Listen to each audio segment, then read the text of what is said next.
Hello, welcome to The Art of Growth, where we use the Enneagram and the best tools we can find to help organizations and individuals transform. I'm Jim Zartman, and Wednesday, June 17th at 2 p.m., we are having a free webinar on leadership during this really difficult time. There's a lot of transition happening right now in the middle of a lot of instability, and so we want to talk about leadership in the middle of that. Our webinars are a chance for us to present and interact with you a bit more, but it's also a time to crowdsource some wisdom around how to approach this time. And so we'd love it if you joined us. You can go on our website and sign up for free at www.theartofgrowth.org. We have not opened our July group coaching sessions yet, but if you are interested in that, you can get in touch with me, Jim, at theartofgrowth.org, and I'll make sure you're one of the first to know when we do roll that out. You can always reach out to us there for more information on individual coaching, group coaching, or corporate consulting and training. You can also go on our website right now and take our free online Enneagram test. So all of that is at www.theartofgrowth.org. So if you're newer to the Enneagram, I would recommend you go back and get more familiar through the panels or even some of our introduction episodes where we go over all the types, because we're going deep on this one today. One thing we refer to as we go through this episode is how each type has a lie of the type.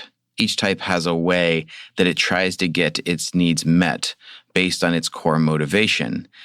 But we don't go through all the types. So right here at the beginning of the episode, I want to go over the lie of each type, what each type does to try and get its need met, its core need and core motivation met. So since we spend some time in this episode talking about fasting the type, moving away from the lie of the type, exposing it, and how to navigate some of this through the rhythms of life, I need to go over these really quickly. So I'm just going to go quickly through 1 through 9 and give a crash course, a very brief explanation of the lie of each type. So for type 1s, there's this belief that if I can be good enough, get the right things done right, then I will find peace of mind and serenity.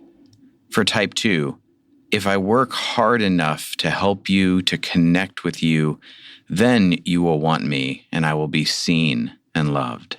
For type 3, if I achieve and succeed, then I will have the approval I crave. For type 4, if I am special, if I stand out enough, then you will see me, love me, and I will be whole or complete. For type 5, if I can acquire enough information, if I can know the truth, then I can engage the world and not be consumed by its demands.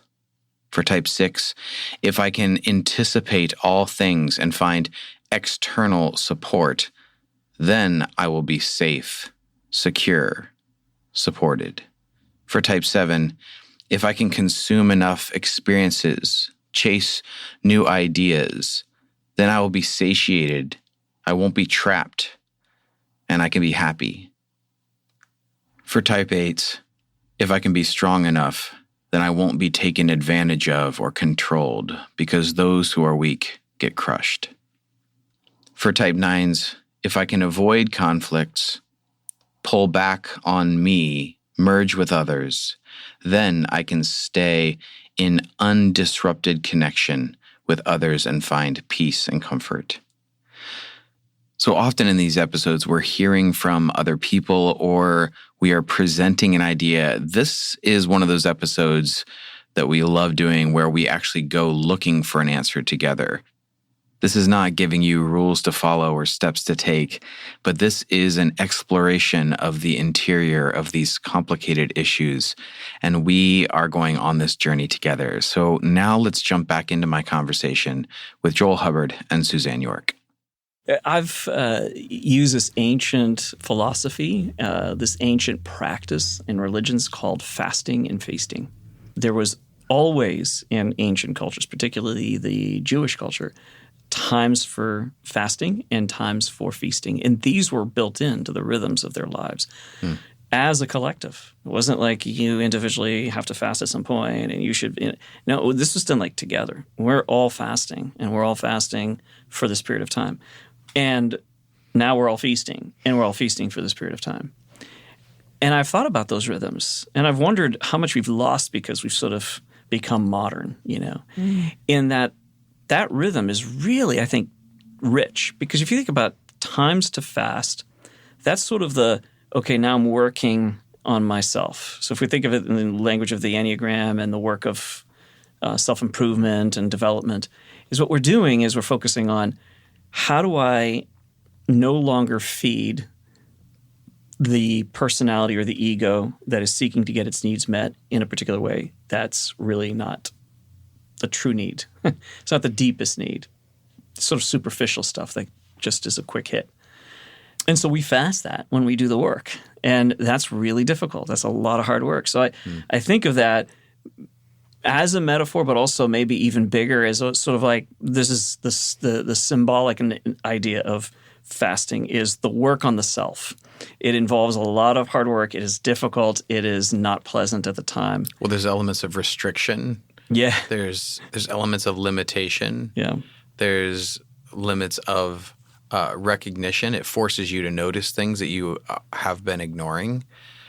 When you're awakened to a strong hunger in something, that awakens other senses. If you've ever done an extended food fast, for instance, there's all these other things that turn on in that space. And so, that's a really good point. What it feels like. Yeah, it's a really good point because it does wake up the other parts of ourselves that I think we wouldn't notice. Like, oh yes, is this other stuff? So that's a huge benefit in the fast. It's about becoming attentive. Yeah. To what you wouldn't normally notice. Yeah. Yeah. I've also tried this myself and then also asked my clients to give it a shot and see what comes of it. But it also is a way to teach yourself that the way you normally get your needs met has this promise. So for every type, there's the logic of the type is that I have a need that I feel is deep within me. So sort of this existential deep angst. And this is how I get that need met. And then the process of that pattern has at the end of it this hope, this goal. If I live this way, then this will come my way.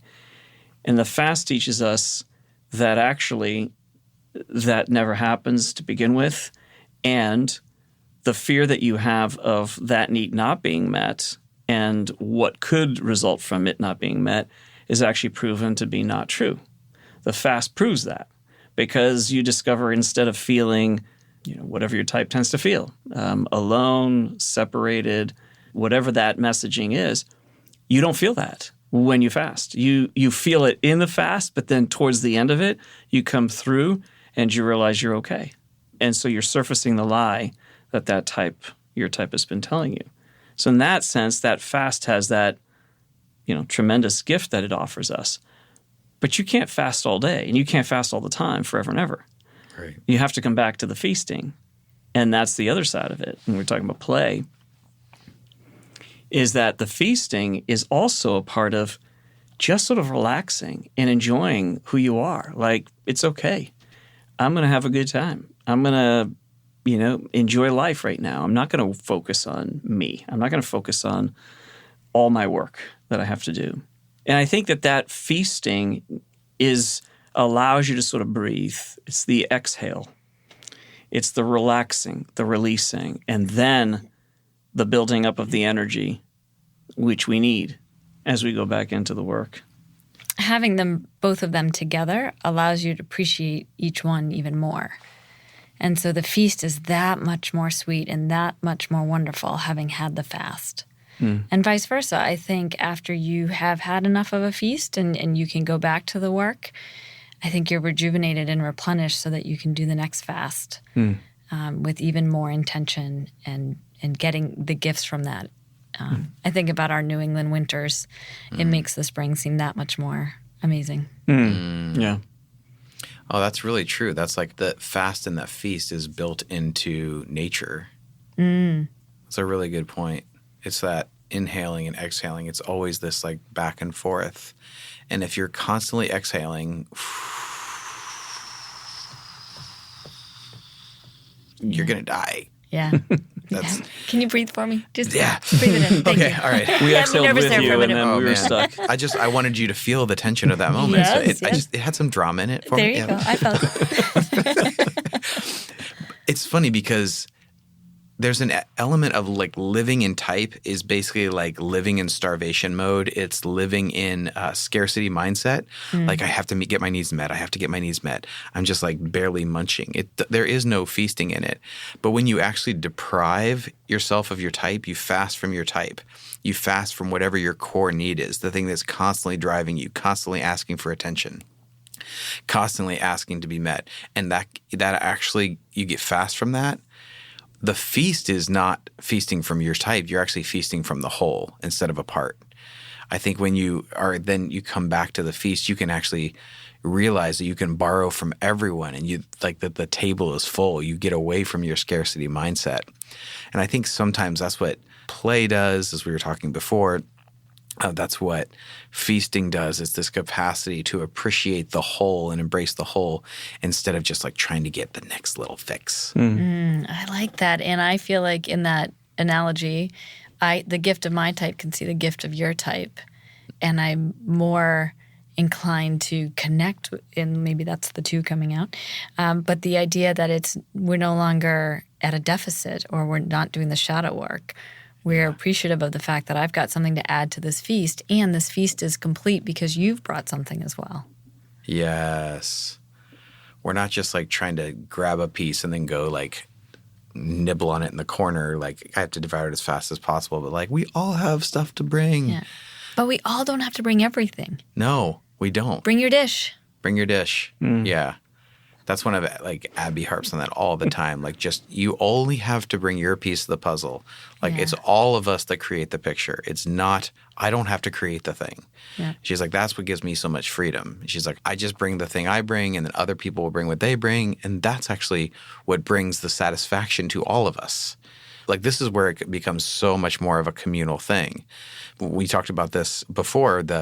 The problem with so much self-development work is it's so self-thing, and it doesn't move from the self to the social. But wholeness is not found in the self. Wholeness is found in the social. We are social creatures. That's why the whole introvert-extrovert conversation drives me crazy, because I'm like, we all need both. Like Right. we all like the percentages may vary. My percentages vary on a day, especially over a week. Like sometimes I need more time to myself. Sometimes I need more time with people. Like it's not that simple, but we do need to feast as a whole. We are communal characters. We are communal creatures.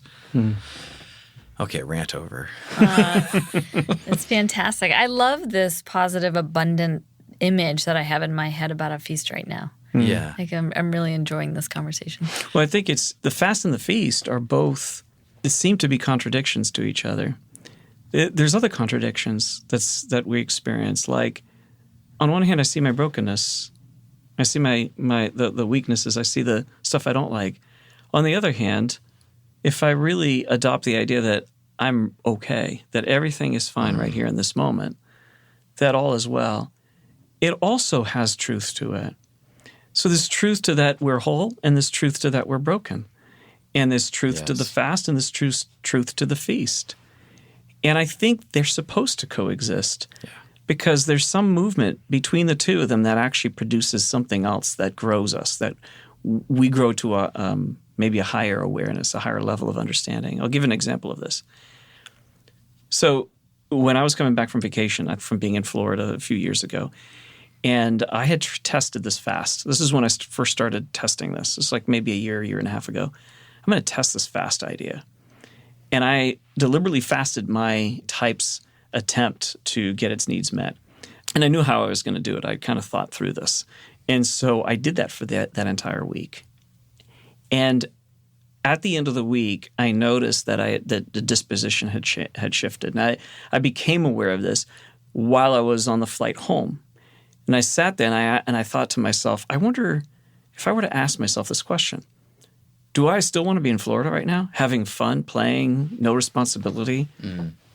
Or am I looking forward to getting back because there's so many great things I'm looking forward to get back to? I feel like we do need some specificity around what were you fasting from? Yeah. So for me as a 7, I knew that I was going to go to Florida And I knew what I was going to do, which was in the morning, I was going to get up and I was going to rush through breakfast prepare breakfast.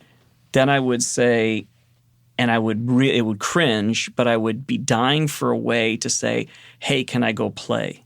Because there's so many opportunities to play. There's a little par 3 course right there, and I wanted to go play that. And I had all kinds of things I wanted to do that were all outdoors.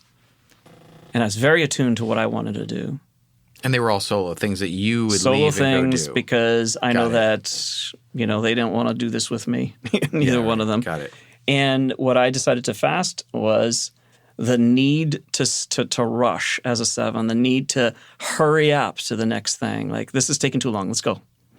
That kind of hurrying people who are close to me. I don't do this to a lot of other people, but I do it to my wife and my son. Absolutely. Mm-hmm.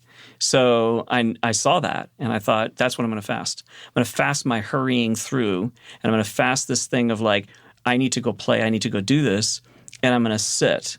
And then after I have checked in with the needs of the family, then to say, you tell me I'm totally okay with whatever. I'd like to go play golf. When would that be appropriate? And I did that whole week, every morning. I deliberately sat and watched shows that I can't stand watching and was patient and forced myself there. And I had to do a lot of breathing around that because I could feel my anxiety rising and my need to move. I did that for the whole week, every day, every morning. And I still got to go out and play because my wife was like, oh, of course, go out. This is a good time because I'm going to go out and do this. Okay, this is not a good time. Okay, fine. That's great. I'm here for you. So I practiced that for the whole week. And then at the end of the week, that's when I noticed on the flight home, I didn't care whether I was in Florida. I didn't care whether I was home. I didn't care if I was on the plane. I was okay. I was truly, truly okay. Deep sense of peace and rest and fullness. So this is what's fascinating about the apparent contradiction of feasting and fasting. That fast produced a fullness. Mm. The fullness that I was actually trying to get by chasing everything, I had by not chasing anything. That's what's fascinating. So it's not like, okay, fast for this, and then after that, just go whole hog and do whatever the hell you want. It's when both are working together in rhythm, there's something that happens in the fast that produces this sense of fullness and feasting in the fast. And then in the feasting, then the feasting is done so much better. At that moment, I could just go back to real life and go, great, let's have a good time. And I've talked to others about how to do feasting in a way that's, you're not just looking to get your needs met in the feasting, but you're doing feasting in a way that you're now really able to enjoy the fullness of the feast. And I liked what you guys were saying in terms of the community aspect of the feast. I think that's really important to think about as well. And you referenced something that reminds me of the teachings around detachment, where detachment is not I don't care. Detachment is I'm engaged with the process and I'm detached from the outcome or the results, which is like about me getting my needs met. Yes. Yeah. Well, and what's coming up for me is this idea that we think we know what our needs are, and so we act in accordance of filling those needs. But in reality, I wonder if that wasn't what you needed. And when you chose a different path, you got a different need met than you didn't even know how to articulate or go after. Yes. Which is why we talk about, and this is a completely different subject, and we won't necessarily go into this today, or maybe we will, but the whole judo approach to our types is if you stymie the energy of the type, you're actually also stymieing the positive energy that's there, the good, that's with that, the gift that comes with the type. Yeah. So you're trying to repress I see the low side, the shadow side. I'm really working hard on that. I don't want that. And you become really dark about it. You become really fixated on fixing yourself, which is the type trying to fix the type. And then what happens is you also restrain the positive energy, the good, the gift that is present. Because with the need that you think you're meeting, there's a deeper need. It comes both with it. It's just that you're paying attention to more of the superficial aspect of the deeper need. So, for example, as I was describing, and use any type really to do this, but if you think about, let's say a type 3. A type 3 has the need to succeed and to achieve. and desires that approval, that feedback. The lower side, the shadow side, is I can't function without the affirmation of the feedback. I need that. I need to have that. Well, I still will function. They always will. They'll always drive. They'll always push. But it's like I desperately need that. And then what happens is because of that, they can find themselves chasing all sorts of little quick hits for affirmation and losing their purpose and their mission and their vision. But at the same time, if they stymie that and stop that, then they also stop their ability, which is magnificent ability, at being able to read what other people, how other people see things, the ability to read people well, and to tune into what do they need in this moment? What position? How could I adapt to serve them? Because both comes with it. The ability to tune into what other people, how other people see them, is also their magnificent ability to discern well. This is the best position I should adopt in order to move this group forward, in order to help this group really succeed. You can't stymie that. You have to judo it and go to, okay, that energy's coming. I've got to figure out a way to redirect that energy into something good, to the deeper need. And sometimes those fasts, like I was describing, the fast has that gift to surface the truth that my chasing the superficial stuff is not really going to meet that need ever. But if I stay present long enough, then what ends up happening is I realize that that's an entire lie. That whole thing is a lie. That I have everything I need right here in this moment. And then I can pivot to being present in the high side of the type of the 7 that tends to chase something new, fun, and all that, is that I truly become an enjoyable person to be around. And I bring joy to the environment by being fully present to it. I feel like there's 2 cups that are constantly sitting in front of us. One that is an addict and one that is contentment. One that has no bottom, and no matter how much we try and fill it with the lie of our type, with our need, like, I need to do this, I need to do this. Like, if I keep chasing this, it'll get fulfilled, but it like never gets filled. And then going through the process you're just talking about is not repression. Repression always backfires and creates more of an addiction. And it's not just release, but it's like it moves us, it shifts us over to filling up the cup of contentment, which is so much more easily filled. This is a hard thing to explain, but it's just a physical thing that I see sitting in front of me. It's like I constantly am wanting to fill the other one that is never going to get filled because it has no bottom, and it's just this bottomless fill. But then when I shift over and I do these steps, I allow myself to go through the fast. I allow myself to be starved of the lie of the type. I allow myself to be engaged with the process but detached from the result. Then it's not about fulfillment, it's about contentment.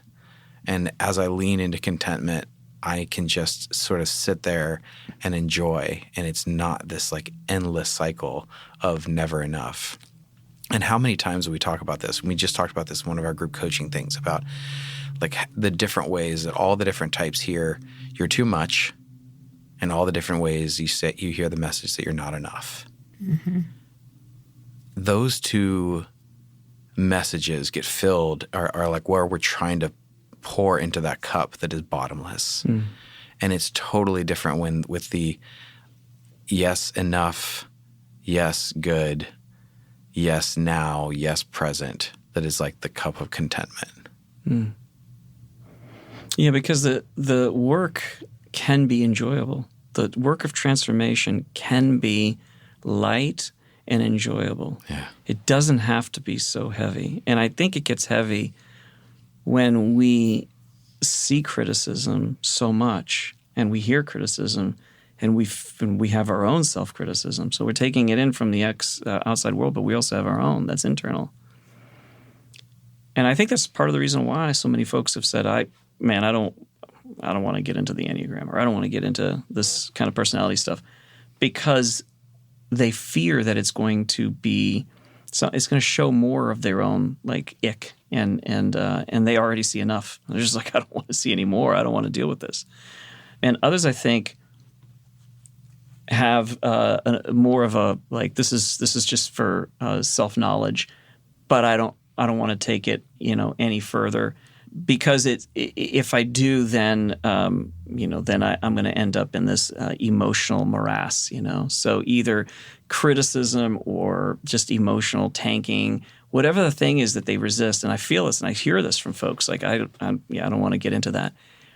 I think we've done that to ourselves in large part because we fail to communicate that the process of growth and self-development is done with lots of lightness and compassion. And the more that you can receive that for yourself, the more that you can actually do the work, the more energy you have around it. Someone had said that they had read Richard Rohr's book on the Enneagram and felt like it was critical, and so they had a hard time with it. It was a shock to me because I had the exact opposite. I looked at it and I saw nothing but grace, and it felt really good to me. And it occurred to me that depending upon any day, I can be reading Richard Rohr's book and think, oh, this is so critical. Or I could be thinking, wow, this is so full of grace. Because it depends on where I'm at on any given day. Yeah. And if I haven't been receiving grace, if I haven't been showing myself compassion, if I'm hard on myself, then any outside criticism feels enormous on me, and I can't deal with it. So I think it's the regular taking in of the good. Like, it's okay. Yeah. This is good. You're good. You're fine. Yes, you have work to do. Yes, there's things. But the more we do that, the more then we can actually deal with the work. Yeah. The more self-criticism, we might really work hard on ourselves. But it is dark, it is heavy, it is exhausting, and it's not very fruitful. I posted that one day. I was like, point 1, there's nothing wrong with you. Point 2, you have a lot of work to do. Yes. Because they're both true. Right. Yeah. Can you think of a moment, Suzanne, where you felt like complete contentment? Oh, sure. It's definitely around this idea of not being more in flow and not having to push or pull to make something a certain way. So it is about being more present. It's about the times when I don't need to manufacture something out of what is. Vacations are probably ones, which is maybe that says something, but we have a summer home in Maine that we go to on a lake, and I can, every time I think about contentment, it has to do with being on the boat during sunset, watching the sun go down with the people around me that I'm closest with. And I'm not trying to perfect. It literally is a state of just being and being very grateful. And we used to say growing up, we spend 1 week up there and 52 weeks wishing we were up there. But there's so much of that I've wondered, what about that place and that moment allows me to feel that way? And how do I get that into the 52 weeks of the year and not just the one on vacation? And what I'm really picturing is this flow between the feast and the fast. I think we appreciate that 1 week so much because it's so different than the other weeks.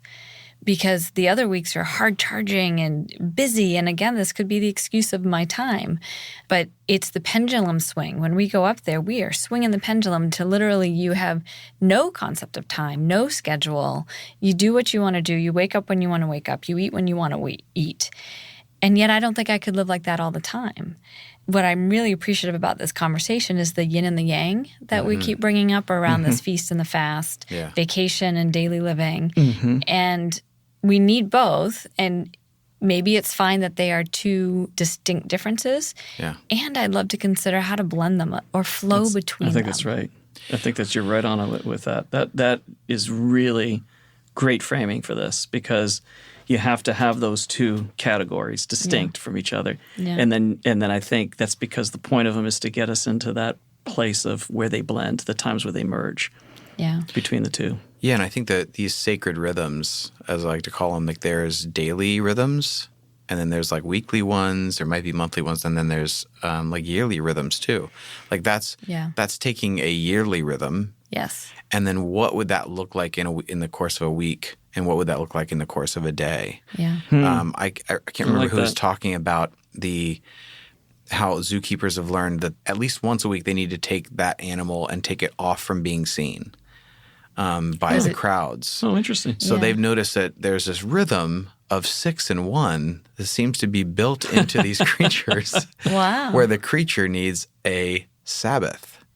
They need a day away from being viewed by, from kids tapping on the glass, all that stuff, that they are a much more balanced creature if they have this rhythm of being taken off. Yeah. And I think there's this phrase that I've had in the back of my mind. We need to work from a place of rest and not rest from work. That the rhythm actually works better if I'm working from a place of rest because I'm going to do better work. But if I'm doing a whole lot of work, then I'm spinning out of control and then I need a break from it and then I'm resting and then, okay, I've caught my breath long enough that I can stir the thing up again. Like whenever I get in that rhythm, that is the path toward burnout. Mm-hmm. But if I actually rest and from a restful place, I'm like, ooh, I have creative juice now.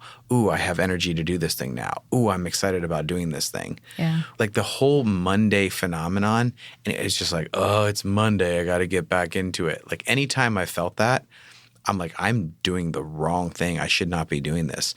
And I remember hitting like the absolute low point at this one job I was in that I absolutely hated, where I remember driving to work hoping I got into an accident because at least I wouldn't have to go to work. Oh, wow. I'm like, that is the worst. Like no one should feel that way.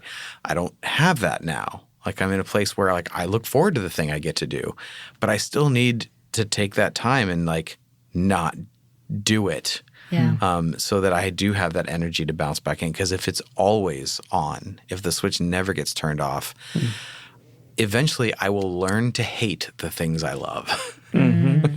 Yeah. The rest teaches the rhythm of rest, literally taking time to rest, is supposed to teach us how to work in a different way. And it's supposed to teach us how to live in a different way. Same thing with the feast. It's like the fast and the feast are supposed to teach us something. Like the fast teaches us you don't have to chase all this stuff because it's actually exhausting for you. You can actually rest in the truth that you are okay, that you're whole, that all is well right now, that everything you need you have in this moment, so that you live differently when you come back into the, regular way of living. And same thing with the feast. It's that to teach us like, you mean I can be happy? You mean I can celebrate during the day? I don't have to just wait till Friday when I can binge drink and celebrate then. Right. Like, work hard, play hard. Yeah. Like work hard, play hard. Yeah, sure. Yeah. And it says, no, you can actually celebrate now while you're working. Yeah, talk to someone who did the work hard, play hard for like 10 years straight, and you will find anxiety-ridden, depression-ridden people. Yeah. Like I've just seen that so many different times. Like the people who took that attitude, like, yeah, work hard, play hard, eventually they are the ones who are absolutely fried. Yeah. But the people who learn to take the boat at sunset moment and apply an aspect of that to their daily rhythm, to their weekly rhythm, to their yearly rhythm, those are the people who find themselves in a sustainable lifestyle. Mm. So I had a friend at the time. He was much older than I was. He was in his 70s, and his whole life he had been making, ever since he graduated from college, these circuit boards for companies. So a company would reach out to him and say, hey, we've got a problem. All the major manufacturers cannot fix this or cannot create this thing that we need for what we're trying to do for our work. And he would be the one that would come up with it and design it, come up with some kind of invention and solve that problem. And he loved his work. Mm. And he was one that I saw play all over him and pleasure all over him. He would smile all the time. And it wasn't a fake smile. It was like genuine, like, I am so happy to be here in this moment. He had lost 2 wives who he had married one, she died, married another. It's bad luck, I guess. But he had gone through that and still managed to have this joy, particularly around his work. And so one day he said, hey, why don't you come over to my house and I'll show you my office. And I went in there and I immediately felt loads of anxiety because his office was this tiny, tiny room with what looked like an absolute disaster. It was like a bomb exploded, and he had electronic stuff over here, papers over here.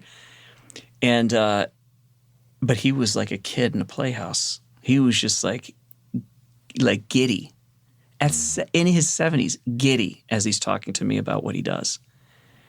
And how interested he was in the products and the stuff he was working with.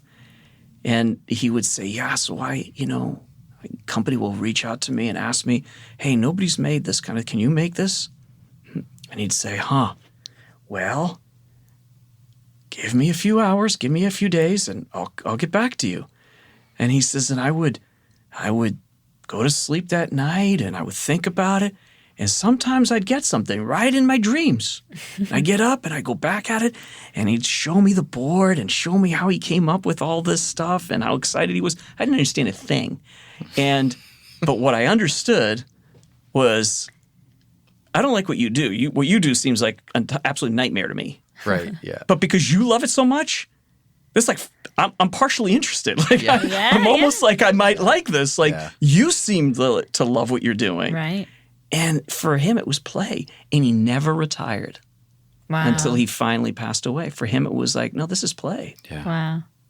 And I envy that. Like, to me, I think that's what I want more in my life, is how do you see everything you do, not as work that is drudgery, not as the always like, oh, this is the fast, this is so hard, but as feast, as joy. And I wonder if he had to do some fasting from certain things that he was pursuing at one point to just kind of go, oh, I can just enjoy what I'm doing right now. I can actually play. I can feast. Wow. And I can hear people thinking like, oh, that's the whole like find something you love and you'll never work a day in your life. And like, that's not true. It's like find something you love and you will work. You'll work really hard. Oh, yeah. You'll work super hard at it. Yeah. But we've talked about this before too. Like if you've heard us talk about this probably. There is work which you put your energy in and then it just feels like it goes away. And there's other things where you put your energy in and it feels like it's returned to you.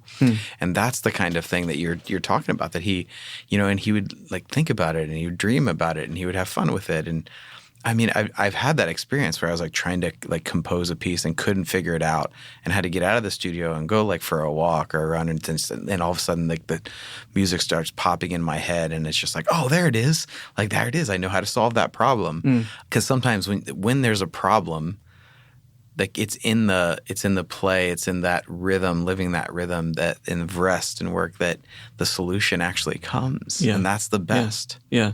Well, and I love that you brought that up, Jim. That some people might hear us saying that this is like, oh, find the thing you love to do and do that, and you'll never work a day in your life. That is not it at all. I want to really push hard against that, because for sure, we're not espousing that. Once you find your dream job, you will be happy. You can find your dream job and destroy that thing and turn it into drudgery. And millions have. I've done it many times. Yeah. Instead, it's not trying to eke out something out of the future. Like there's something out there. There's a job that if I find, I will be happy. It'll never work. What we're talking about is the actual discipline of fast and feast. In the moments, in the days, in the whatever it is that you're doing, even if you're doing something you don't like doing, that you're choosing to go back after. And this didn't happen for me this week, so I'm a total hypocrite, because I was working on a project downstairs in my basement, and I was starting to I was swearing, I was throwing stuff. I was so pissed because I could not figure out how to. Wait, you're not enlightened? You don't just God, no. Nobody would have. I said, if there was a camera on me right now, nobody would listen to The Art of Growth anymore. I totally was. No, they would. They'd be like, "Yep, we get it." Yeah, that's exactly why we're here in the first place. That's not bullshit. Yeah. Oh man. And I'm laughing at it going, I am so mad right now. And, my wife is like, can I help you? And no, get out of my way. And she's like, okay. She walks away. She calls me. She's like, what do you need? I says, can you get me? I cannot figure it. Last night I was just like, I can't figure this out. I am so mad. She's like, well, why don't you? She's the one who could pivot. She's the one who could just totally, why don't we try something different? And I'm the one who generally is that way, kind of nimble and can pivot. And I could not pivot last night. I was like, no, I am going to figure this out. And then at the same time wanting to give up on it and throw stuff. And because I could not figure out how to drive a stupid concrete screw into the concrete wall, even though I did everything right with pre-drilling it, cleaning out the hole, and none of it was working. So What I wanted to point out about that was I realized like, oh, I'm totally not in that place of enjoying anything I'm doing. And I was earlier. Like earlier in the week, I was fine. You know, hey, this is great. I'm enjoying this. It's like, okay, can I go back to that? Can I come back to a place of just choosing to enjoy that moment? And I think that that's our work. And I had this whole thing that I wanted to do at some point on the discipline of joy, like choosing joy, not because it makes you happy, but because it's actually good for you. And it's good for the world around you. Sounds like a next episode. What challenge are you seeing in this? Like if you're listening to everything we've just been talking about, like what challenge could you personally apply to your life based on everything you're hearing? Well, it's definitely figuring out, is it a daily, weekly, monthly balance to strike? Because I grapple with, I have my checklist of things I need to do every day to have a successful day. Well, Yeah. I realized the other day I'm checklist meditating. Like I will sit down, I will meditate, I'm not doing it, but I'm sitting there and then I check the box and I move on with my day. Checklist meditating. I love that phrase. That's a good phrase. Yeah, that great. hit me in the face the other day. That why is this meditation not working? Because you're not really doing it. You are going through the motions. You're checking your box. And so this is the work that I've been trying to do this week is to really stop skimming the surface of what I believe the work is and let myself actually go deep. And then the irony is you guys are like, take a break from going deep. I'm like, but okay. They told me to. So it's that balance. It's the go ahead, go deep, rhythm, yeah. You know. It is. It's the rhythm, and it's the flow, and it's the feel the feels when you need to feel the feels, and stop feeling feel the feels when you're kind of done with it. And I'm right there. I mean, I feel like I am. You guys are giving this conversation to me as a gift because of what I am trying to embrace during this time.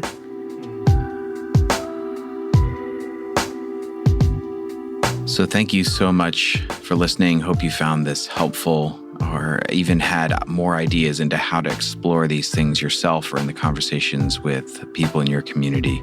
If you've never navigated some of this stuff in a community context, we definitely recommend checking out a group coaching. You can also go to our website, www.theartofgrowth.org, to take our free online Enneagram test, to look into individual coaching or corporate training, as well as sign up for the webinar we are having on the 17th at 2 p.m. Eastern Time on leadership. If you want to take another look at the lie of each type, I'm going to post those on our Instagram page this week, which is called Art of Growth. So now do all the customary podcast stuff of liking, subscribing, leaving us a review on iTunes because it helps people find the show, yada, yada, yada, all that stuff. But that does it for us this week. Now, may you go in boldness and know the rhythms that your life needs. May you learn to fast from the false need so you can be fulfilled in the contentment of your truest need. And from that fulfilled space, may you freely give to others to make the world a more just, whole, and wondrous place to be, because it can. Grace and peace.